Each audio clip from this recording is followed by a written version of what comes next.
Hello friends, welcome back to another video. तो आज की इस वीडियो में हम बात करेंगे इंग्लिश के सेक्शन को आपको कैसे प्रिपेयर करना है एसबीआई क्लर्क और एसबीआई पीओ के लिए।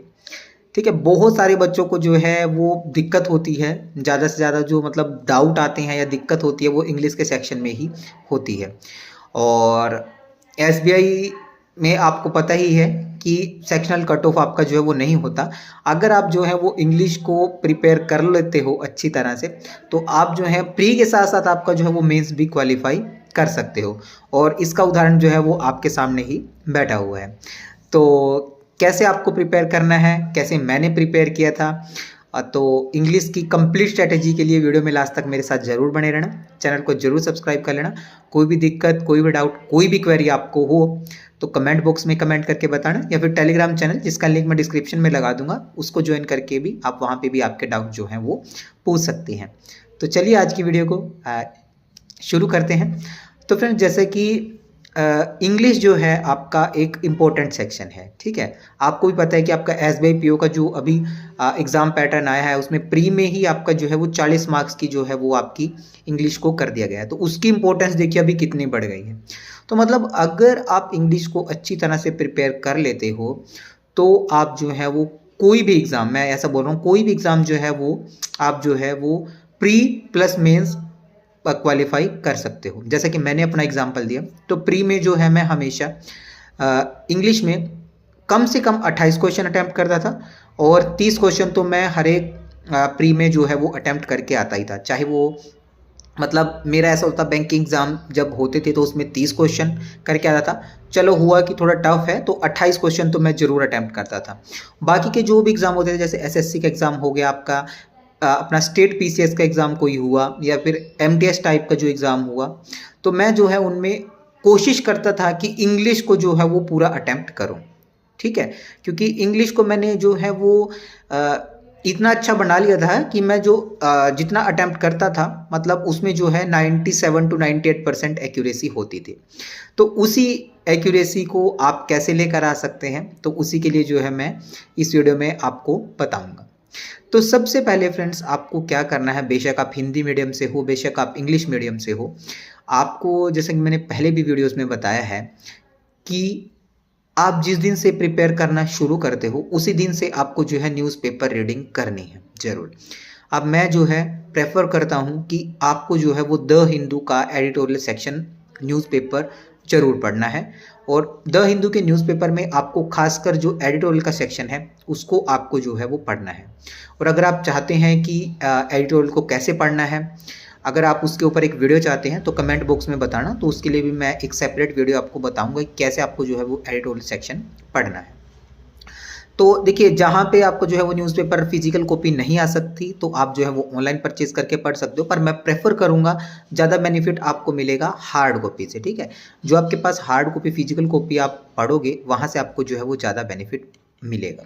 अब पढ़ना कैसे है न्यूज़पेपर, उसमें जो है आपके 4 आर्टिकल आते हैं, 2 लॉन्ग आर्टिकल आते हैं और 2 आपके शॉर्ट आर्टिकल आते हैं, और नीचे जो है वो लेटर्स टू एडिटर आता है। तो आपको क्या करना है, कम से कम 2 एडिटोरियल सेक्शन वाला जो पेज होता है उसमें से कम 2 एडिटोरियल आपको जरूर पढ़ना है, एक लॉन्ग और एक आपको शॉर्ट पढ़ना है। ठीक है, बाकी के अगर आपके पास टाइम है या आपको अच्छे लगे, मतलब आपको लगे कि ये अच्छा टॉपिक आया हुआ है, तो आप जो है बाकी के 2 भी वो भी आप जो है वो पढ़ सकते हो। और बाकी जो नीचे लेटर्स टू एडिटर आता है उसको आपको पढ़ लेना है। उससे क्या होगा कि जैसे कि आपका एसबीआई पीओ में आपका डिस्क्रिप्टिव का भी जो है वो एग्ज़ाम होता है, तो उससे आपको पता चलेगा कि सेंटेंस की जो बनावट है, सेंटेंस को कैसे अरेंज करके इन्होंने जो है वो बनाया गया है, सेंटेंस को कैसे इन्होंने बनाकर लिखा हुआ है। ठीक है, तो लेटर्स टू एडिटर भी आपको वहाँ से पढ़ लेना है। जब आप न्यूज़पेपर पढ़ रहे हो, आपको जो है आपके मोबाइल में एक ऑफलाइन डिक्शनरी को आप जो है वो डाउनलोड करके रख सकते हो। जब भी आपको एडिटोरियल में पढ़ते हुए किसी भी वर्ड का मीनिंग अगर आपको पता नहीं चल रहा तो आपको उसको अंडरलाइन करके डिक्शनरी में उसका मीनिंग फाइंड आउट करके लिख लेना है वहीं पे। ठीक है, जब आपका पूरा एडिटोरियल कंप्लीट हो जाए तो आपने जो वो वर्ड लिखे हैं वोकैब के, उसको आपको जो है वो डेली नोटबुक जहाँ पे आप डेली के वोकैब के वर्ड लिख रहे हो उसमें आपको जो है वो लिखते रहना है हर रोज का।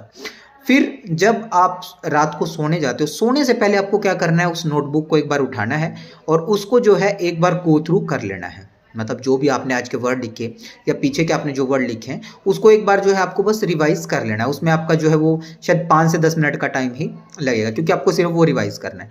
अब अगर आप ऐसे करोगे, जब आपने लिखा अंडरलाइन करके तब आपकी रिवीजन हुई, उसके बाद जब आपने उसको नोटबुक में नोट किया तब आपकी रिवीजन हुई, थर्ड जब आपने उसको रात को सोने से पहले पढ़ा तब आपकी जो है वो तीसरे टाइम रिवीजन हुई। तो मल्टीपल टाइम्स आप अगर आप रिवीजन करोगे तो जो है वो आपके लिए बेनिफिट करेगा। ठीक है, अब ये बात हुई आपकी एडिटोरियल और वोकैबुलरी की।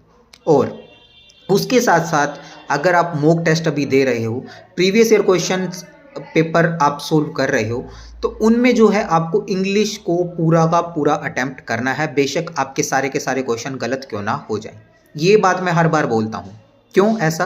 क्योंकि जब आप मॉक टेस्ट में सारे क्वेश्चन अटेम्प्ट करोगे तभी आपको पता चलेगा कि क्वेश्चन किस टाइप के आ रहे हैं और हम क्या सोच के आंसर लगा रहे हैं, और एग्जामिनर का आंसर उसने क्या सोच के लगाया, किस रूल के अकॉर्डिंग लगाया। वहाँ से आपको रूल्स पता चलेंगे, ग्रामर के जो रूल्स होते हैं वो पता चलेंगे।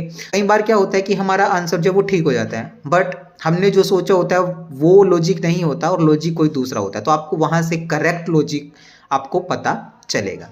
उसके बाद जैसे मैंने बोला क्विज़ेस में भी आपको जो है वो इंग्लिश की क्विज़ेस हर रोज़, वैसे तीनों सेक्शन की आपको क्विज़ेस लगानी है, चारों सेक्शन की, ठीक है, पर इंग्लिश की जो है क्विज़ेस आपको बिना बोले बिना स्किप किए हर रोज़ लगानी ही है, सारे के सारे क्वेश्चन अटेम्प्ट करने हैं। अब वहाँ से जो भी आपको रूल्स पता चले उसको आपको नोट डाउन कर लेना है, जो भी आपको वोकैबुलरी पता चले उसको नोट डाउन कर लेना है, और रात को सोने से पहले आपको जो है उसको रिवाइज कर लेना है। ठीक है, ये हुई आपकी बात, आपकी जो है एडिटोरियल की हो गई, वहाँ से आपकी वोकैबुलरी हो गई, उसके बाद आपकी क्विज़ेस हो गई, मॉक टेस्ट हो गए। ठीक है, वहाँ पे आपका सारे के सारे क्वेश्चंस आपको जो है अटेम्प्ट करने हैं और अच्छी तरह जो है आपको उसका एनालिसिस करना है। जो भी आपको इंपॉर्टेंट पॉइंट्स मिले उनको आपको नोट डाउन कर लेना है और रात को सोने से पहले एक बार रिविजन करनी है। अब तीसरी बात, अगर आपके ग्रामर के रूल्स जो हैं वो मतलब आपको जो है बेसिक्स जिसको बोला जाता है, अगर बेसिक्स आपके जो है वो क्लियर नहीं है तो आप कोई भी स्टैंडर्ड बुक ले सकते हो। मार्केट में बहुत सारी जो है वो स्टैंडर्ड बुक्स अवेलेबल हैं। ठीक है, और तो आप कोई भी स्टैंडर्ड बुक लेके वहाँ से जो है आप चैप्टर वाइज शुरू कर सकते हो। जैसे कि निमिषा बंसल मैम की आप बुक ले सकते हो, उनके जो है वो 120 ग्रामर रूल्स हैं वो पढ़ सकते हो। उसके बाद प्लिंथ टू पैरामाउंट की एक बुक आती है, ठीक है, तो वो आप पढ़ सकते हो। जो भी बुक आपको अच्छी लगे वो बुक आप जो है पढ़ के वहाँ से जो है आपका, अगर आप चैप्टर वाइज करना चाहते हो तो वहाँ से जो है आप फिर चैप्टर वाइज कर सकते हो। ठीक है, तो ये जो 3 मैंने आपको चीज़ें बताई यही मैंने खुद फॉलो करी थी, और इंग्लिश की वजह से ही मेरा भी प्री के साथ साथ मेंस भी जो है वो क्वालिफाई हो गया था। और बहुत सारे जो एग्ज़ाम हैं मतलब जो मैंने दिए थे वो भी मेरे जो है इंग्लिश में उनमें अटैम्प्ट करके आता था। तो इंग्लिश जो है वो मोस्टली जैसे मैंने बोला 97 to 98% उनमें जो है वो एक्यूरेसी रहती ही थी। मैंने आपको जो है वो कंप्लीट स्ट्रेटजी बता दी। अब आप अगर इसको फॉलो करते हो तो आपको जो है आपकी इंग्लिश में ज़रूर जो है आपको इम्प्रूवमेंट देखने को मिलेगी। ठीक है, तो अगर आप चाहते हैं कि एडिटोरियल के लिए अलग से वीडियो बनाऊं कि कैसे पढ़ना है एडिटोरियल सेक्शन, तो आप कमेंट बॉक्स में कमेंट करके ज़रूर बताना। और बस आज की वीडियो में इतना ही। Thanks for watching, subscribe channel for more updates and have a nice day.